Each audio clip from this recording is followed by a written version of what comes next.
آج میں آپ کو ایک ایسے انسان کے بارے میں بتاؤں گا جسے اتنے شعبوں میں عبور حاصل تھا کہ جتنے کسی اسکول میں بھی نہیں پڑھائے جاتے۔ لیونارڈو دا وینچی ایک سائنسدان، ریاضی دان، مصور، آرکیٹیکٹ، مجسمہ ساز، معجزہ، انجینئر، رائٹر، ہارمونسٹ، ہنرمند مکینک، اناٹومی، جیالوجی، اسٹرونومی، بوٹنی اور ہسٹری کا بہت علم رکھتے تھے۔ لیونارڈو دا وینچی کو دنیا میں آئے عظیم انسانوں میں سے ایک مانا جاتا ہے۔ اس ویڈیو میں ان کے بارے میں کچھ ایسی باتیں بتائیں گے جو شاید ہی آپ نے پہلے کبھی سنی ہوں۔ وہ دونوں ہاتھوں سے لکھ سکتے تھے۔ حیرانی کی بات یہ ہے کہ وہ ایک ہی وقت میں ایک ہاتھ سے لکھ سکتے تھے اور دوسرے ہاتھ سے ڈرائنگ بھی کر سکتے تھے۔ دا وینچی بہت آسانی سے الفاظ کو الٹا لکھ سکتے تھے، جسے مرر رائٹنگ بھی کہا جاتا ہے۔ ان کا لکھا پڑھنے کے لیے شیشے کے سامنے رکھنے سے ہی پڑھا جا سکتا تھا۔ کہا جاتا ہے کہ وہ اس طرح انہی باتوں کو لکھتے تھے جنہیں وہ راز رکھنا چاہتے تھے۔ 1994 میں بل گیٹس نے دا وینچی کی کتاب کوڈیکس ہیمر کو $30 ملین میں خریدا تھا۔ یہ کتاب دا وینچی کی سائنسی دریافتوں کا مجموعہ ہے، جسے دا وینچی نے مرر رائٹنگ میں لکھا تھا۔ بل گیٹس نے اس کتاب کے کچھ صفحات کو ونڈوز 95 کے اسکرین سیور کے طور پہ بھی استعمال کیا تھا۔ 3 سال بعد انہوں نے اس ڈائری کا تاریخی ورژن پوری دنیا کے لیے ریلیز کر دیا تھا۔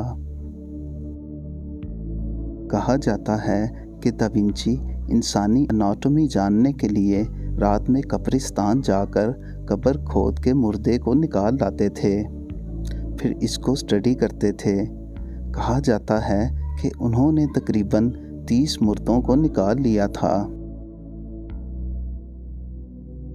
یہ دا وینچی کی جانب سے بنائے گئے انسانی ہاتھوں کی تصاویر ہیں۔ آج سے 500 سال پہلے دا وینچی نے ہو بہو انسانی اعضاء کے جیسے مجسمے بنا دیے تھے۔ دا وینچی کی 2 پینٹنگز بہت مشہور ہیں، مونا لیزا اور دی لاسٹ سپر۔ اس تصویر میں دا وینچی نے عیسیٰ مسیح کو سولی لٹکانے سے پہلے آخری کھانا کھاتے ہوئے دکھایا ہے۔ دی لاسٹ سپر میں ایک چھوٹی سی غلطی ہے جسے غور سے دیکھنے پر معلوم ہوتا ہے مچھلی کے ساتھ سنترے رکھے ہوئے ہیں، مگر عیسیٰ علیہ السلام کو سولی چڑھانے کے بعد بھی کئی صدی تک مڈل ایسٹ میں سنترے نہیں آئے تھے۔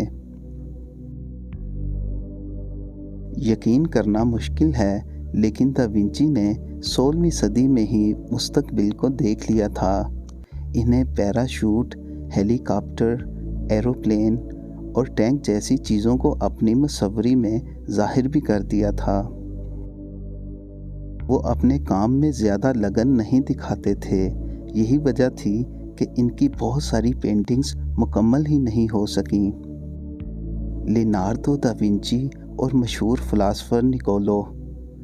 ایک بار ان دونوں نے منصوبہ بنایا کہ اٹلی کے پیسا شہر میں بہنے والی ندی آرنو کا رخ بدل دیں گے۔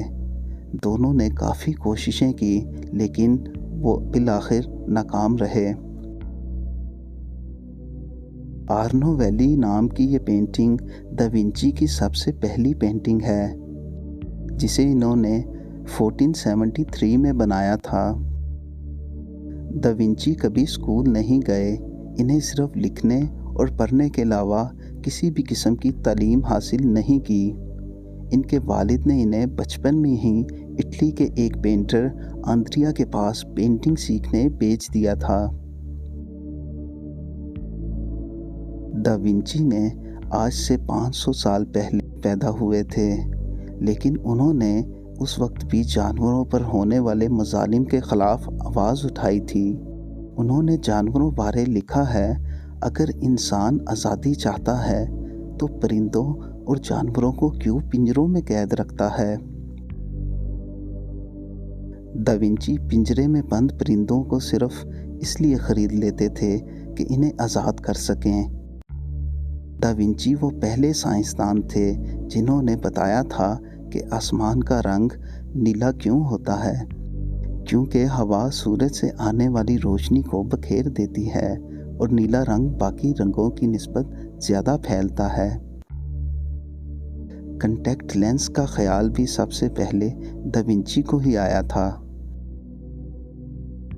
دا ونچی کو جو بھی نئی بات جاننے کو ملتی اسے فوراً کتاب میں لکھ لیا کرتے تھے۔ کسی انسان کی تصویر بنانی ہوتی تو وہ سارا دن اس انسان کا پیچھا کرتے رہتے تھے، پھر گھر جا کر اس کی تصویر بناتے جیسے وہ انسان ان کے سامنے ہی بیٹھا ہے۔ دا ونچی ان کا سر نیم نہیں ہے، بلکہ ونچی اٹلی کا ایک شہر ہے۔ لینارڈو اسی شہر میں پیدا ہوئے تھے۔ دا ونچی کے آخری الفاظ تھے، میں نے خدا اور انسانیت کو ناراض کیا ہے، کیونکہ جتنا کچھ کر سکتا تھا اتنا میں کر نہیں پایا۔